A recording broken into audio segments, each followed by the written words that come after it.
The $1 million question: wholesale versus private label. When I talk with Amazon sellers and they know that I also an Amazon seller, the first thing they ask me is whether I do wholesale or private label.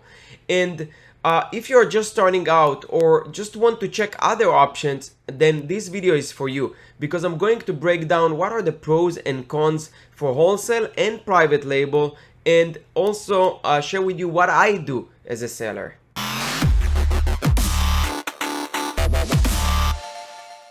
Okay, so we'll start first explaining about each model. What is the wholesale model and what is the private label model, for those of you that don't understand what does it even mean.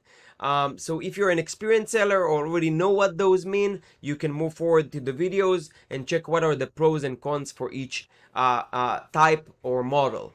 Now, before we actually dive into it, I had the subscriber ask me, what are those marks on your face sometimes that we see in your videos?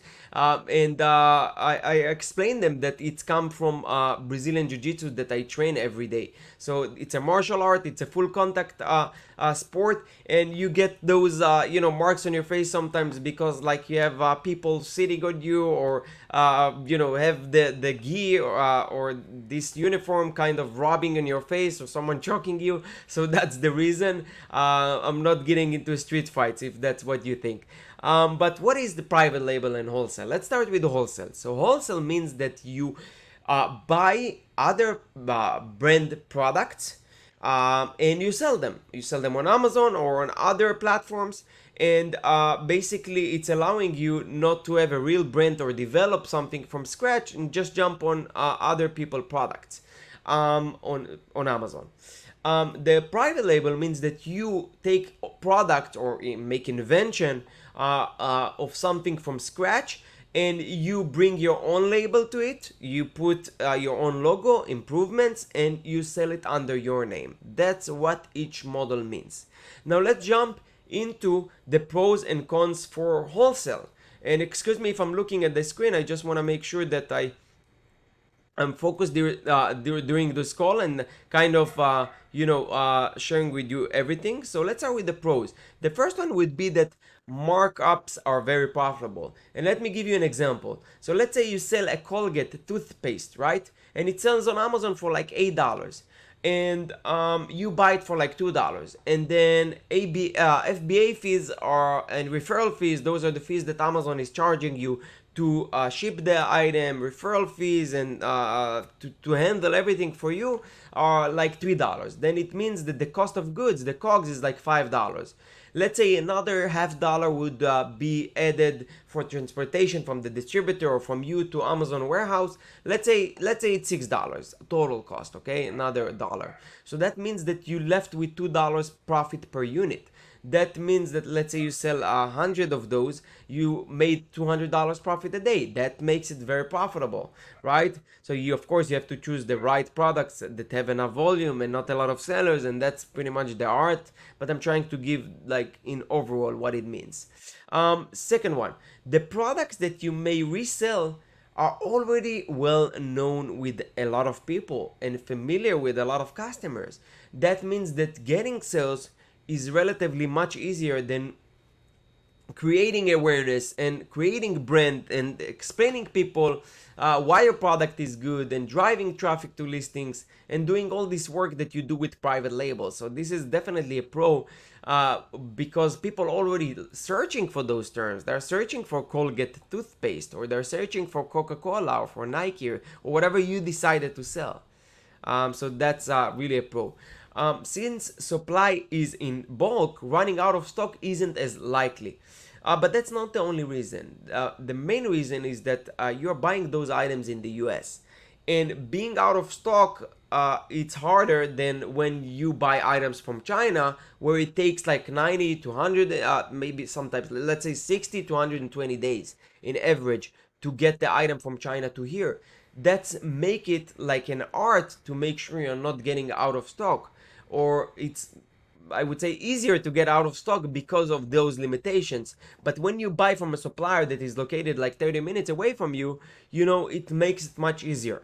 and it's items that are already produced and made. So there is no lead time and transportation time and all these things. So getting out of stock, it's less likely to happen on the wholesale model. No need to do marketing or expensive PPC. So with with the private label, you have to spend all this money bringing those people to your listings.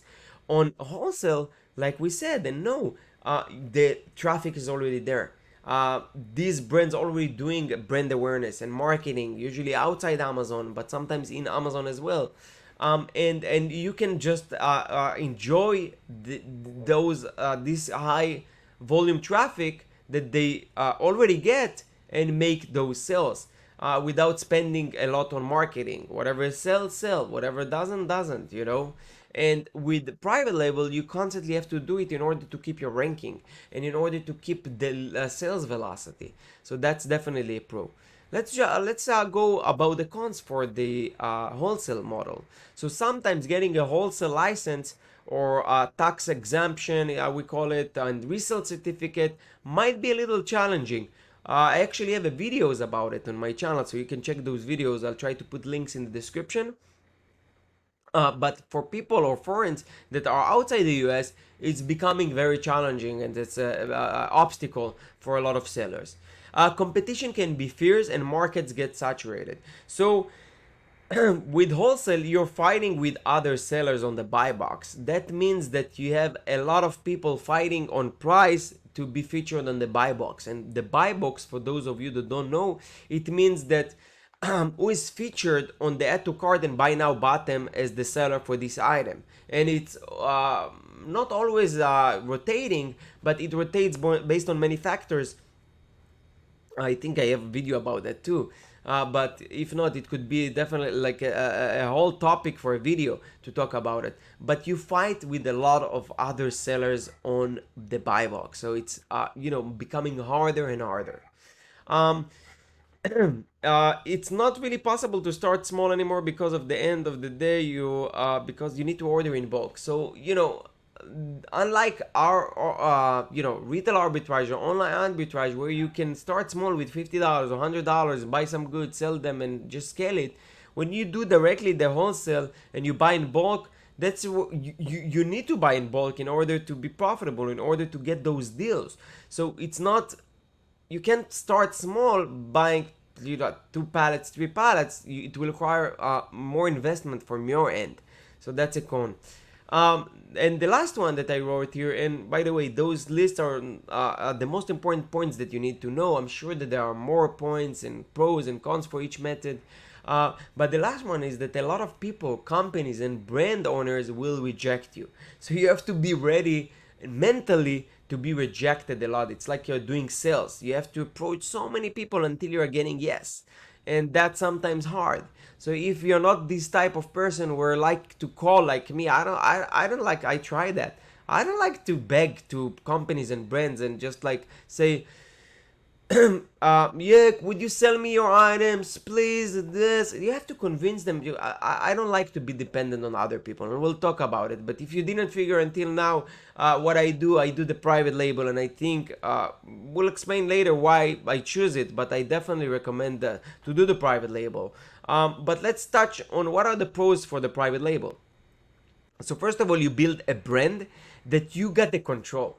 When I say you got the control on how you market it, how you build it, what is the image, how the logo looks like, what is the vision. You're in control of that. You're not dependent on other people, on other brands to say no or this or that. You do whatever you want. Now we all depend on other people in life. That's reality. But in my philosophy is to be as less dependent on other people as I can. So that's my philosophy and how I look on life and business, especially on business. Um, let's talk about profit margins. So profit margins and control that you have are much higher. So for example, with the wholesale, you fight on the buy box with the other 100 sellers. If you reduce the price, you're not gonna get the buy box. With the private label, you decide for how much to sell it and not losing the buy box. So you can sell it for like $30, $20, $25. It's up to you. So you have room and control over your profit margins, and usually they are higher. you build an asset that can be sold. Unlike the wholesale where you sell other people products, with the private label you build a brand. You build a brand that those aggregators, and whoever doesn't know what are aggregators, those are companies that were created to buy other Amazon sellers, and they become like this giant aggregator of brands, and they sell on Amazon. So it's not a new business model. This happened, this is happen all the time with private equities and stuff like that. That's something that we exist in business for many years. It's a well-known practice, but it's new on Amazon. And that means that private label businesses like me or other sellers could sell their business for a lot of money and kind of exit. So that's an opportunity, unlike wholesale, where you not necessarily can do it, but if you sell a wholesale business, usually the multiples, how much you get for it, are much lower, because they are not real physical assets. It's more like a process and a system. Opportunities to expand product line and similar products. So this is also another reason why I like it. Let's say you sell a product, and let's say hairbrush, and it sells well. You just bring more colors, more variations, more sizes. You control the process. You control how you want to scale it and how big you are going to go. Unlike wholesale, where you can't tell Colgate, you know what, this toothpaste is amazing. Can you create it like in pink color for girls? It's just not gonna work. And that's why I think private label is so powerful. Um, Another pro is that the sellers, you don't have to fight on a buy box. You're not really fighting with anyone. That's your own product. No one has it and no one can sell it. Yes, there is a thing called hijackers, but that's very rare, and usually it doesn't happen. And if it happens, you as the brand owner, you can kick them out with brand registry. We can talk. I have more videos about that. Let's touch on the cons for the private label. So the starting costs are high. Unlike before, when I started in 2019, beginning of 2019, I got the product for like few thousand, I think 2 or 3 thousand, already forgot. I do have videos that I talk about it more in depth in my first years selling. And then I think another 1,000, 2,000 on marketing, and then I had to reorder. So it's like 3, 5,000. Today you have to come up with like at least $10,000 and minimum. You have people placing their first order for like $20 or $30. Yes, you can do less, but those are rare occasions. And it's not just the first order cost that you need to bear in mind. You have to take in mind that once these products sell well, you need probably another 20, 30,000 just to reorder and get more inventory while this one is selling. So that's not cheap to start with.